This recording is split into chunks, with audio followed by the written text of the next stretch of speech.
it's weird, man. Like you see your hero die, and you're like, what am I gonna do now? Sad, funny past, but we're here to help you laugh. It's the Dead Dads Podcast.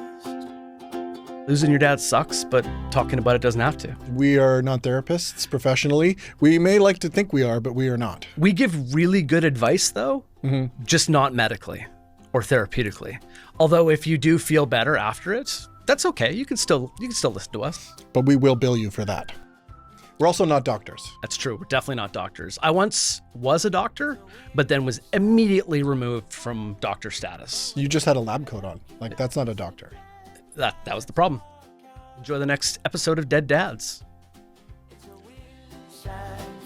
Hey, Greg, thanks so much for joining us on Dead Dads. Yes. Oh, you're welcome. I'm looking forward to this, both Roger and Scott. It'll be good. Yeah. Good therapy. Exactly. I have a couple of questions. We want to get to know you a little bit better, get to know you and a little bit of what kind of a person you are. So the first question that I want to ask you is, what made you decide to do this podcast? Well, we have a mutual friend in Colby Fackler, and he said, I thought this would be right up your alley. And first time I've lost a parent, lost dad a year and a half ago. And I've gone to therapy myself just to figure out that I'm doing the right things, because it's weird, man. Like you see your hero die, and you're like, what am I going to do now? So I think one of the biggest things is just to help other people. There's something that I think is interesting about humans, and especially as we advance in age, we sort of develop these pastimes and hobbies and stuff. And so I would like to know, what's a thing that you, almost without provocation, without much, preparation, you could talk about that other people might find boring, but you could talk about for hours on end? Wayne Gretzky, stand-up comedy, or golf? Okay, so stand-up comedy. Who's your favorite comic? Right now I'm really digging Nate Bargatze. And we just went and saw his show Big Dumb Eyes down in Portland, Oregon at the Moda Center where the Trailblazers play. So there's, I don't know, 18,000 people. But yeah, I could talk comedy all day long. I'm curious, let's pretend you've had a tough day, you get home from work, or maybe you work at home or you're hitting the couch. What's, on top of comedy, what are some of the things that you do to kind of unwind and let the hard day pass? Just sitting down with my wife. We're empty nesters now, which is a new experience. Rachel's out of the house. A lot of times, it's putting on stand-up comedy and just laughing. Well, Greg, I appreciate you sharing a little bit more about yourself. I know we're here to talk about your dad, but I think it's important for us to get to know you first. So let's talk about your dad. I would love to first learn, what was his name? Sidney Ronald Kettner. He was a doctor. He was the first one in his family. I was just talking to a friend the other day. First one in his family to go to college. He tells stories of when he was a kid in Winnipeg that they had to move into a converted chicken coop. They had to move into a converted chicken coop? Chicken coop. Like they remodeled a chicken coop into a house. Was he born in Winnipeg, you said? No, he was born in it was a smaller town in Manitoba. But so he grew up in Winnipeg till he was about 8, and then they grew up in Hope, BC. He was very much about service and giving back. He did like stop smoking clinics for years and years and years, and how to eat healthier and live healthier. So he was very much about other people, and what I do now, speaking and helping people talk about mental health and how to be happy in the workplace, is really kind of a reflection of the way we grew up, was serving other people. Do you think that's why you picked up this career, is a little bit of from his inspiration? Yeah, absolutely. Yeah, absolutely. And, my brother's a psychologist and now a prof at UVic, and my sister's a principal in Spokane, Washington. So all of us kids are kind of in the service of giving back to people. And I do it speaking now, but I started out doing stand-up comedy, which led to me enjoying being in front of people and making them laugh. But now I have the opportunity to make people laugh and think. How would Greg? How would his friends have described him versus yourself? And I think there's the son-father relationship, and then there's the relationship he has with his friends. How would they describe him? Caring, kind, committed, and a dry sense of humor. What's a good example of his dry sense of humor? We were golfing. and we were in Fairmont, if anybody's in BC, and we were golfing on this really nice course. And I hit my 4 iron. It went about 20 yards. I walked up to it again, hit it, duffed it. It went about 4 feet. And then I said, "Mother Trucker," threw my club. It hit a tree and snapped in half. Wait, the tree And snapped in half? Wow. yeah, He's got to be impressed with that. So ever since then, my dad would always ask, "So how's the 4 iron?" I'm wondering, did your dad have an unofficial job that he took on as part of his partnership?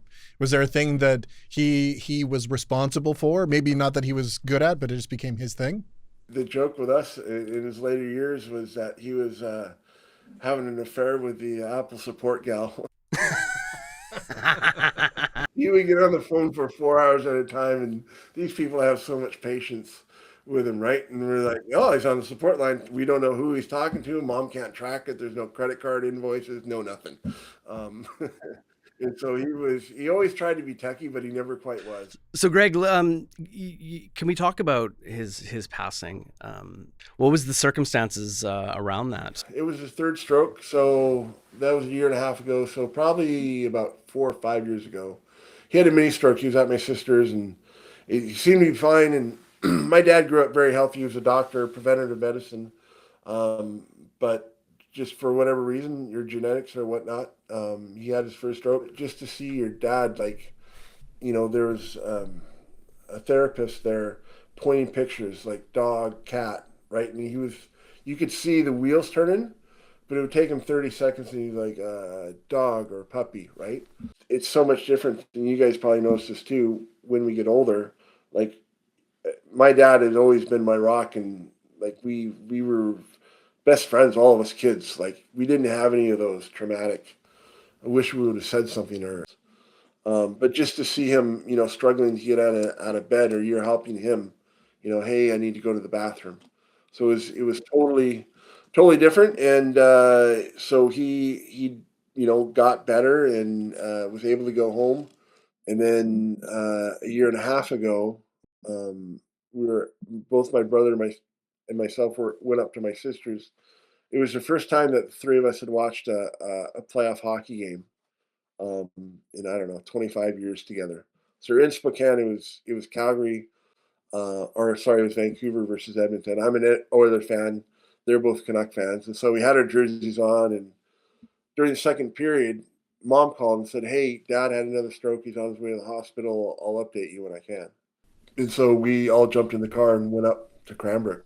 And so we got to the hospital, and he was there, and he was all, tubes and everything. And Mom was there, and we just kind of all sat around and shared stories. Aunties and uncles came, friends came. But yeah, it was tough. And the second day, the doctor came in. Mom had, in his will, he was always about quality versus quantity. He's like, if I'm blinking, pull the cord, right? And so we all knew that, and that's what but Mom wanted to wait until we were all there. So the doctor came in and said, we can try keeping him alive, but now he's got blood clots, and it's just he'll never be the same. He'll never get back to where he was. And so we made the decision just to keep him pain free, and we just took 2 hour shifts. We'd each sit there with him for 2 hours, and then the other people would go back to the hotel and crash and get some sleep. And then we were all there. It was May 17th. It was in the morning, and you could tell his the heart rate started to drop, and his breathing just finally stopped, and it was his last breath. And I hit the floor, and I didn't know what to do. I've never had that feeling. I don't know about you guys, but you're just like, oh my God, like, that's it. When he passed, there's nothing to do. I fell on the floor and just bawled like a kid. I don't know. I don't even know how long, but it was horrible, but it was great that we had our family there all together to hold on to each other. Yeah. It's such a challenging process. And again, thank you for going back to it, because it isn't an easy thing to do. Mm-hmm. There's a couple things that I want to ask, if that's okay. Maybe two different things, I suppose. There was you were mentioning about the first time he had a stroke, and how this is the first maybe he said he was sort of your hero, and this is a person who's almost impervious. What was it like that first time? Was there sort of this realization that there's mortality? Did that change things for you? And you're like, he's had a stroke, so death is possible now. Like it's ridiculous how it seems impossible, even though they get older and they become frail or things happen. So what was it like as you sort of realized after that first stroke that this could be, a reality for you at some point in time?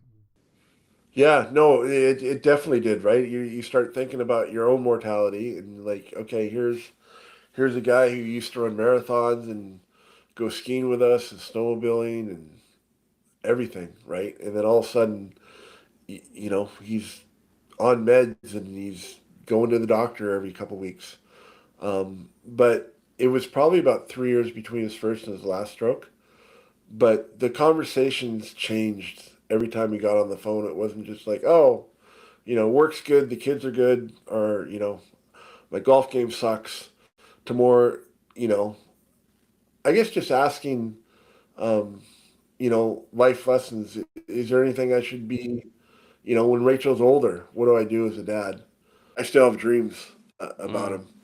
And I was talking to my therapist a couple of weeks ago, and he said, you know what was the dream? And I said, well, the dream, kind of the recurring dream is like, somehow we run into each other, we're hanging out, and I'll ask him a question about life or about parenting. He's like, no, you got it. You don't need my advice. It's his wish fulfillment for Roger, because we've mentioned another one of our guests mentioned that they had a dream about their father, and I also had a dream where my father, and you were mentioning. I wish the conversation we had literally minutes before he died was, I said, I don't know where you're going, and you don't know where you're going, but I hope wherever it is, we get to talk to each other again, and can you visit me at some point? And so I've been looking for all these moments where I'm like, oh, it'd be great if I could talk to him now or here. And one of them is I wish he would come to me in a dream, and he hasn't yet. And it'll happen.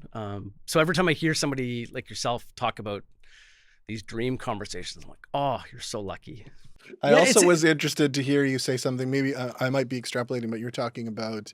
He's always extrapolating. Am I always extrapolating? You were speaking about something your dad said.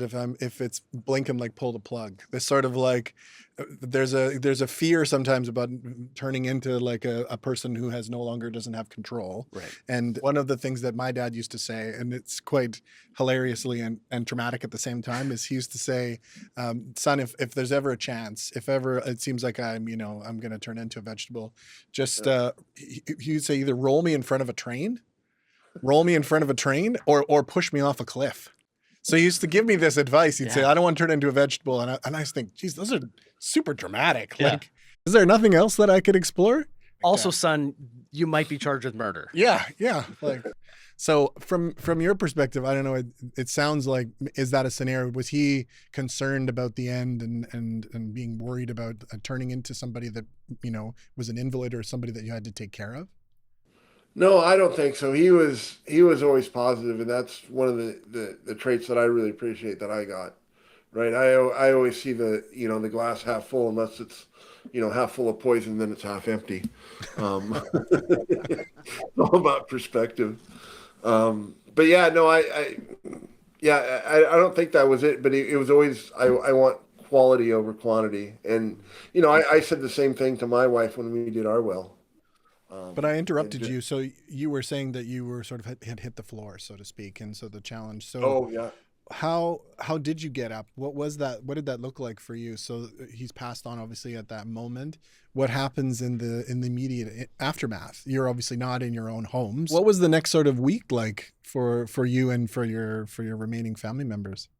We called a lot. There were conversations. Talking about the good times. There were tears. I wouldn't have changed anything about our childhood. So it was more just like, okay, he's not going to be around. And I remember the first time, because I do keynote speaking, right? I was in front of about 300 people, and halfway through my talk, I was talking about happiness, and something came over me, and I just started bawling. And so I said, hold on just a sec. I grabbed a glass of water. I turned around, took 30 seconds, I said, my dad passed away last month, and it hit me. Mm. But I probably had, I don't know, 20 or 30 people come up to me afterwards and say, hey, thank you for being so vulnerable. And I want to say, I go, it wasn't planned, man.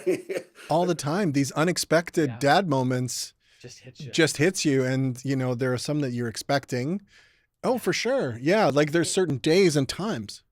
How long ago did your dad pass away, Scott? My dad passed away in 2021. So my dad he had cancer, surprising cancer. So in the COVID era, he developed cancer, and he developed it in December and was unable to be, you know, his concern about not being able to, he was unable to recover, and he had MAID in March. So he was gone very quickly. But yeah, there are these surprising dad moments where you think you're ready, like on the day that he passes, you think, oh, that's going to be a challenge, or his birthdays and stuff. But there are these sort of pop-ups that occur sometimes that you're not ready for, where a thing comes out of the blue. It's a song about you know, that has a certain set lyric, and you're like, oh, that reminds me. And then it'll sideswipe you.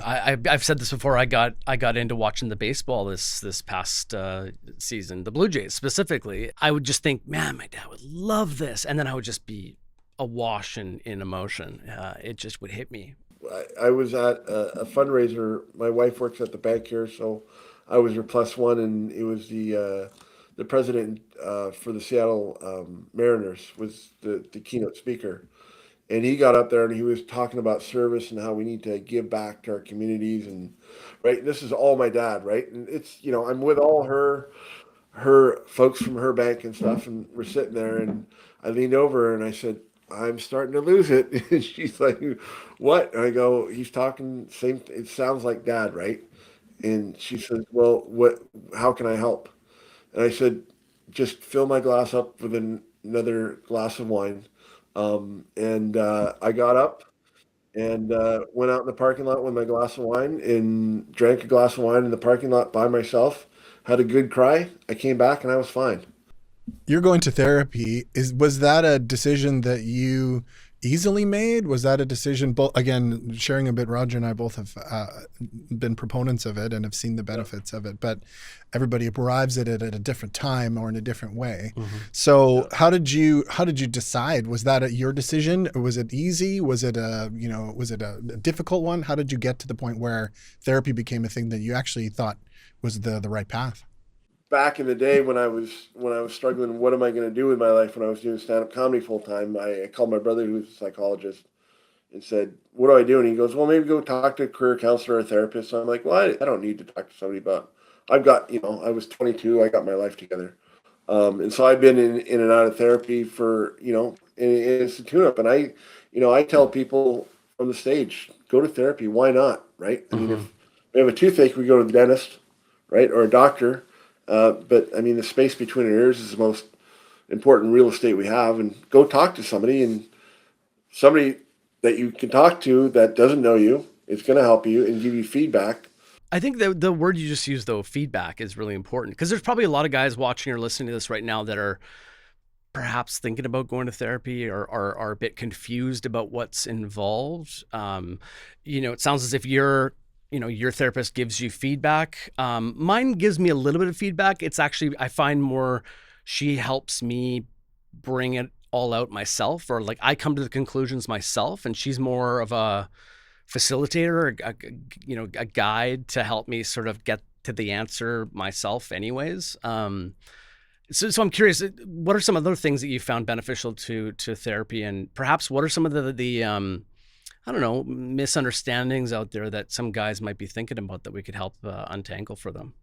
Going to therapy to talk about my dad was because I'd never experienced that before. I'd been, after other people had died, but not my parent. And I didn't know, should I be grieving more? Should I be talking about it more? What do these dreams mean? Right? I just wanted to make sure that I was doing what I needed to do for me to get through it. It's tough to read the label on the jar when you're sitting inside. Almost like performative grief, which I feel like, am I doing grief right? Yeah. Am I correctly grieving? And you want this outside perspective, someone to go like, oh, yes or no. And it's hard to see what's on the label when you're sitting inside. Yeah. Yeah. I think with my dad, it was more feedback, like me asking questions, like, am I doing this right? Right. But even in that, my guy Keith was saying, yeah, you're doing the right things, right? Just Hmm. encouraging me and letting me know to talk about it. I've heard Going to people sort therapy of or talk about it like an oil change, almost like you yeah, take the car in for a service. Totally. You find a yeah. therapist, you take the car in, you come out again, and you're like, how long is this going to take? Yeah. That kind of thing. It's first time you had sex, it might have been a little bit awkward, right? Yeah. Yeah. My case, I fell off. It's podcast number 2. Greg, that's podcast number 2. Right. Yeah. Right. You know what I did? I got right back on. Now I don't even think about it. Yeah, exactly. I think She does though. yeah. Yeah. The other thing too, I think is important with when it comes to therapy, and again for the guys out there that are considering it is, just because you try out a therapist doesn't mean you got to stick with that one. I've actually had a few, and a funny story with my first one. For whatever reason, I took it personally, but every single time I would talk to this guy in the middle of us discussing something, he would let out the biggest yawn, like performative yawn, like a lion's yawn. And I wouldn't say anything because, of course, and ironically, one of the things I was talking about was my assertiveness and speaking my mind. But here's this guy who's I'm clearly either boring or I think he's had a big lunch or whatever it was. But eventually I snuck away without actually complaining or saying anything. And I just never contacted him again, which is something I also had to work on, ironically. Anyways, I tried a few, and eventually I landed on someone that I really, really click with because there's different styles. There's different, there's different relationships, but also there's, you have a rapport with some people and you have nothing with others. So you're not locked. There's no contract you're signing. You're not locked into any sort of long-term relationship. So try a few. For me, one of the best parts of my father's passing, if that makes sense, is this opportunity now to investigate there, because it's been kind of a huge part of me changing the narrative of my life. And so I struggled a lot with his passing. He was not, he wasn't going off into the sunset. You know what I mean? It wasn't sort of like looking back on a period of success. He was in anguish. He didn't like what had happened. The few years before he died was not the best time. So when he passed, in my mind, I thought he was, happier, but ultimately he didn't seem like he was a happy person. So for me, therapy has been a positive because it's allowed me to change the way I see my life and see a positive direction. Are there things about your father's passing that have been positive for you? Are there changes in your life maybe that have come as a result of this, or things that have given you an upside to this that you can see in retrospect? You're right about that, and I love the legacy that you're leaving for your kids now too, right? That you're working on yourself where your dad may not have, and you and Roger have created this podcast as well too to help even more people. I think with my dad, I think it just solidified my purpose. I love what I do in speaking and helping people be more positive. He was always Mr. Positive, but just the purpose that I have now, right? When I walk up on stage, I know that my dad is proud of me. I did stand-up comedy for 6 years. It took me that long to figure out I like money more than stand-up. I spoke for a construction organization at the end of the year, and they work on dams. They're outside. They're Type A. They're rough and tough, and so I got up and gave it my all like my dad would, and every talk I have people take out their phones and send a gratitude text, and I tell a story about me sending one to my brother, how it made me feel after, connected us, all this. And so pull out your phones, 2 minutes, find somebody that you haven't talked to in a while, and just let them know that you appreciate them and why. Short, simple, and sweet. And so everybody did this, and then after my talk, the owner went back up in front of 140 Type A people and said, "Greg, that was awesome. Thank you for the gratitude text. I'm going to keep doing it. I encourage every one of you guys in here to do it." And he started reading the one that he had sent. And then he got a little bit emotional, and he's reading the text that the guy sent back. And he's like, "This is the best 15 years I ever had, was working with you guys. Keep doing what you're doing." And now the owner of the company is crying in front of 140 people. And I started tearing up in the back of the room, and he came back, and I went over and gave him a hug. And I said, "Thank you so much." I said, "There's now 140 people that work for you, that no matter if they're struggling in a relationship or finances or they hate their job, they feel like they can come talk to you." If you could say something to your dad, if you had this connection to him, if you were able to speak to him that last time, is there anything you obviously you had a lot of connection to him and you seemed like a vocal person. Yep. So, but if there was a last sort of phone call to him, is there anything that you would say? I'd probably ask him if I was still number 2 in the will. Yeah, There's 3 of them. that's a great idea. Yeah. He's You like, were- man, I Well, passed on. There's nothing I can do about this. Yeah. You were going to be number 1, but you broke his forearm. Yeah. I would just love to give him updates, right? And let him know that I'm really focused now on talking to healthcare organizations, right? I literally bawled my eyes out. I was speaking in Minnesota in front of 900 healthcare workers back in April. And it was just, I got off stage. I'm like, oh, I wish I could just tell them. So I don't know if there's any advice that I would ask him, even though I do in my dreams, but I would love to have that conversation, update him, how things are going.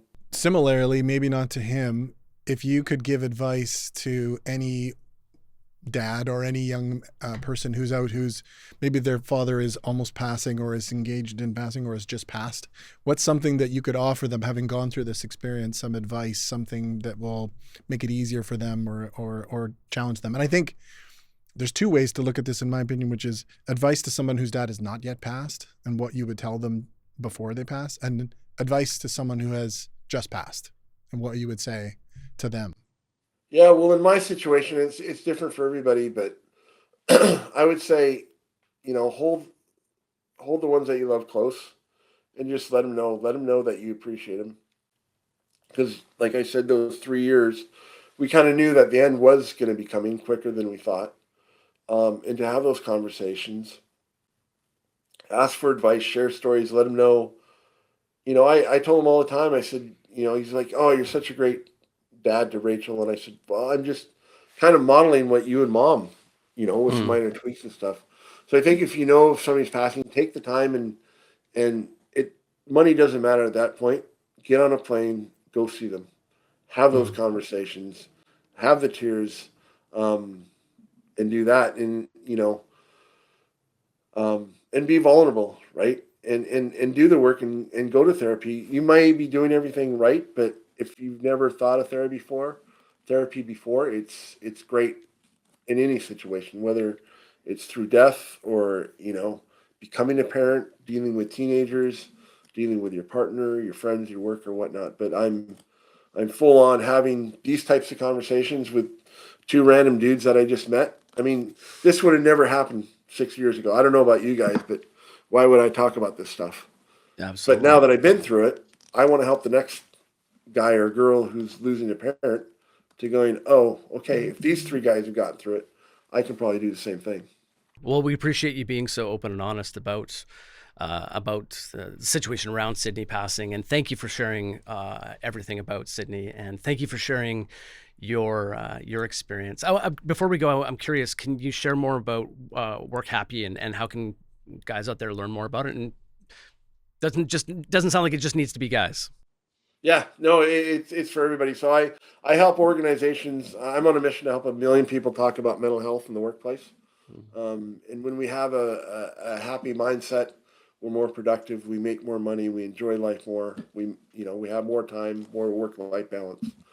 I want to thank you because you obviously were vulnerable and you were willing and you reached out. So I want to say thank you to you for that. Also, just so you know, I'll say thank you to Roger as well, because he was the one who suggested that we do this podcast. I just was complaining all the time about my dad dying. You weren't complaining. And then his dad passed, and then he said, we should do something about that. So out of interest, and I don't think that I've said this. Thank you, Roger, for suggesting that, because I do think that on the best days when I think about this project, it's something that I hope my kids will be proud of, but also that people will be able to use. So the goal here is that this is something that others will take solace in or take inspiration from. But thank you so much for being a part of this. I appreciate it. Thank you. Yeah. Thanks, and we hope to get you back up here across the border again as soon as possible. It's a weird, sad, funny path, but we're here to help you laugh. It's the Dead